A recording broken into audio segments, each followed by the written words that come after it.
Thank you for joining us on the news update on Enyimba TV. My name is Esther Chema. Nigeria Union of Pensioners NUP Abia State Council has criticized Governor Alex Otti for claiming that all outstanding pensions and gratuities owed to pensioners in the state have been cleared. The union's chairman, Comrade Chukwemeka Irondi, made this known during a press conference in Umuahia. Comrade Irondi clarified that in a meeting with the governor on December 31, 2023, they were informed that the initial projection of 10 billion naira for clearing pension arrears was no longer feasible after verification. Instead, 30 billion naira would be required to settle the 45 months worth of arrears. He emphasized that gratuity was never discussed during the meeting.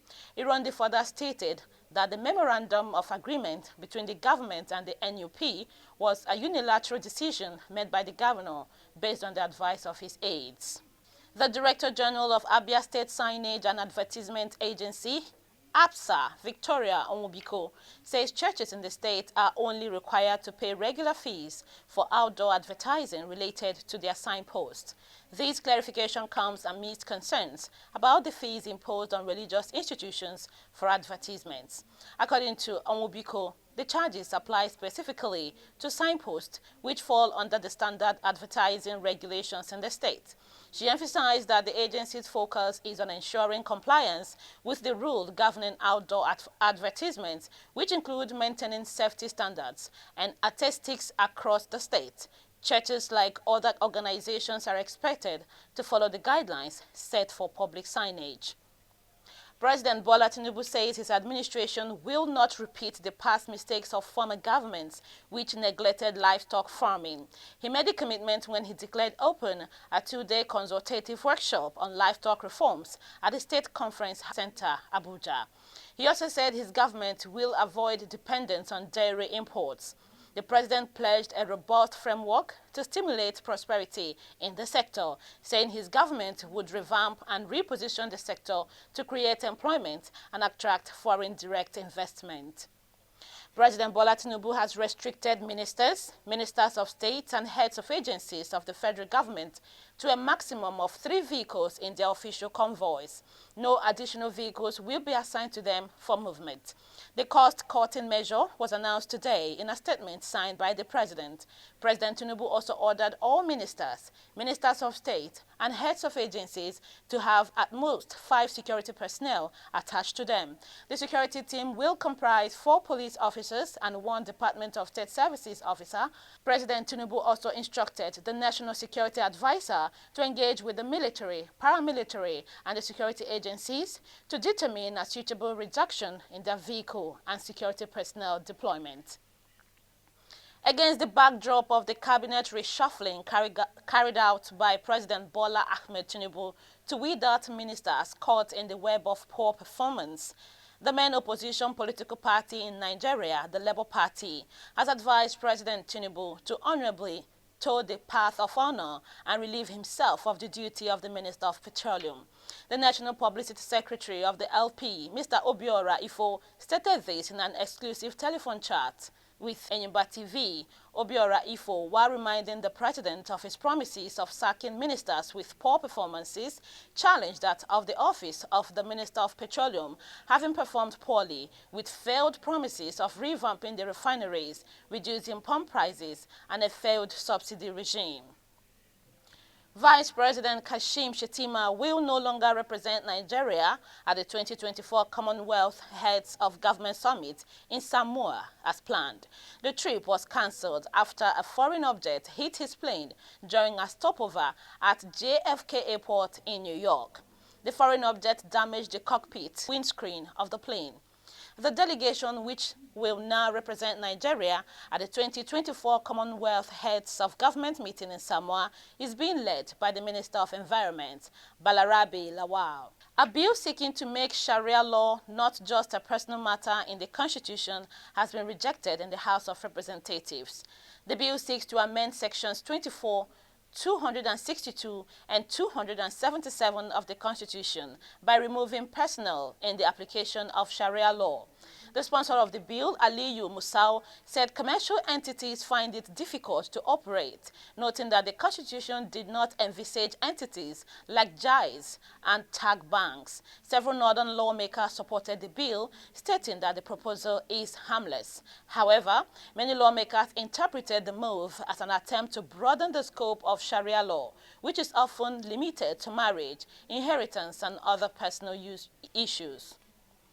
Despite substituting Supreme Court ruling that all Naira notes should remain in circulation, the House of Representatives has asked the Central Bank of Nigeria, CBN, to phase out the 1,000 Naira note, 500 Naira note, and 200 Naira note by 31st December 2024.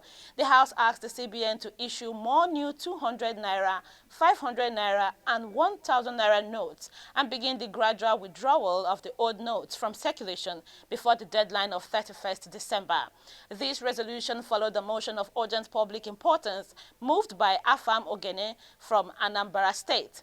The House erroneously claimed that the Supreme Court ordered a 31st December 2024 deadline for the withdrawal of the old notes, whereas the court's order mandated the indefinite coexistence of the currencies. Despite these false claims, neither the presiding officer, Deputy Speaker Ben Carlo, nor the members debunked them, as the motion was not debated. Meanwhile, Central Bank of Nigeria, CBN, has once again debunked the speculations that the old 200, 500, and 1,000 Naira banknotes would cease to be legal tender by December 31, 2024. The Apex Bank made this clarification in a statement by its Acting Director of Corporate Communications, CD Hakamon, yesterday. The CBN described such reports as a calculated falsehood intended to disrupt the nation's payment system, insisting that the old notes would remain valid indefinitely.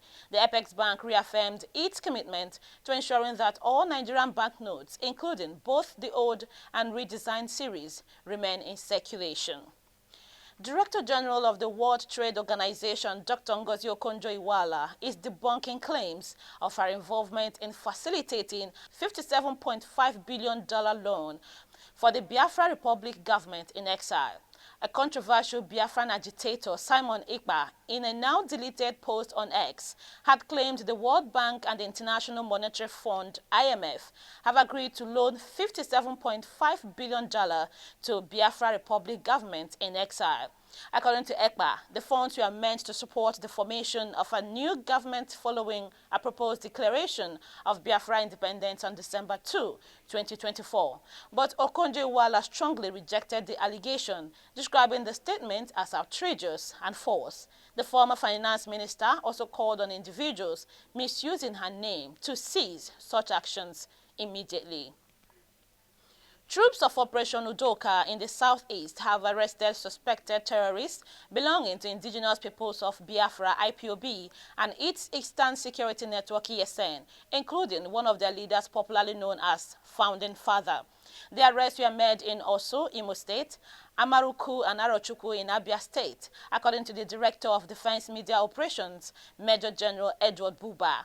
He made this known in Abuja during the bi-weekly briefing of the Defense Headquarters, which gives an overview of successes recorded by the military. He also said the operation, which was in collaboration with security forces, led to the arrest of a notorious cult leader named Ifeanyi Rock, 10 of his commanders in the Arochukwu local government area of Abia State.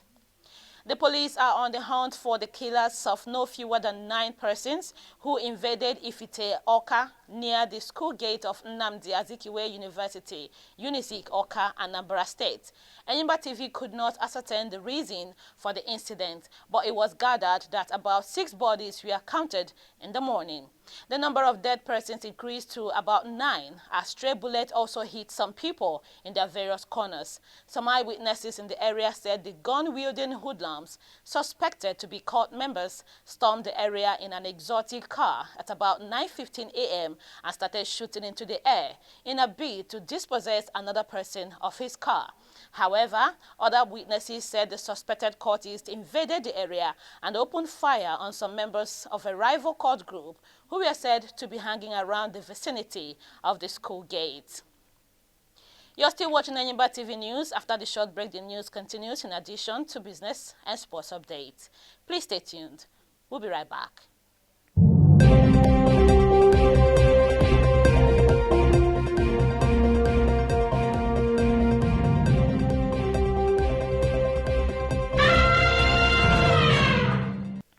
Welcome back and thanks for being there. Now the rest of the stories. From the business scene, First Bank has announced plans to transition to a new cloud-based procurement and financial platform as part of its ongoing strategy to improve operational efficiency and service delivery. The Tier 1 lender, with over 42 million customers, said that the migration, scheduled to begin on Saturday, October 26, is expected to result in temporary service disruptions. This move comes amid a wave of recent disruptions in the Nigerian banking sector, as several financial institutions undergo upgrades to their core banking systems. Since September, at least 4 major banks in the country have switched their core banking applications, including Tier 1 lenders such as Zenith Bank and Guarantee Trust Bank. And now sports. Super Eagles captain William Trust Ikong and forward Ademola Lookman have been nominated for the 2024 Confederation of African Football CAF Men's Player of the Year award.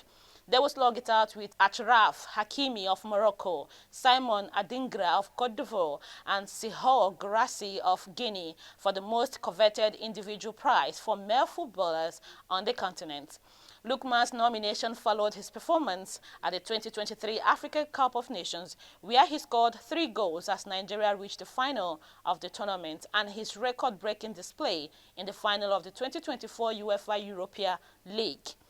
The 27-year-old struck a hat-trick to become the first player in history to score thrice in an European League final, as Atalanta became the first Italian club to win the tournament. The CAF Awards ceremony will take place in Marrakech, Morocco on December 16. The Minister of Aviation and Aerospace Development, Festus Keyamo, has confirmed the helicopter crash involving Sikorsky SK76 operated by East Wind Aviation. The accident occurred at approximately 11:22 a.m. on Thursday along the waterways near Bonny Finima in the Atlantic Ocean, while the helicopter was en route from Port Harcourt Military Base to the Newmanton oil rig. The aircraft had 8 people on board. 3 persons were confirmed dead in earlier reports. However, the River State Police Command has said that all 8 passengers inside the helicopter crash that occurred in Port Harcourt, the River State capital, on Thursday, may have died. This was disclosed in a statement by its public relations officer, SP Grace Irij Koko, noting that all the passengers may have lost their lives in the tragic incident.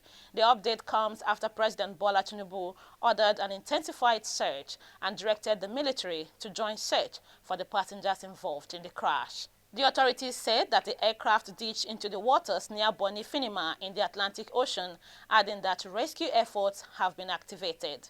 In a related development, Nigerian National Petroleum Company Limited says the helicopter involved in the crash was heading to its floating production, storage and offloading FPSO facility. NNPC spokesperson Oluwafemi Sonoye said the National Oil Company had engaged the helicopter operated by East Wind Aviation. And that's our package of the news for now. Please join us for more updates in our subsequent bulletins. Meanwhile, don't forget to subscribe to this channel on YouTube. Click on the notification bell to receive alerts when new videos are uploaded. On behalf of the production crew, my name is Esther Chima. Thank you so much for watching.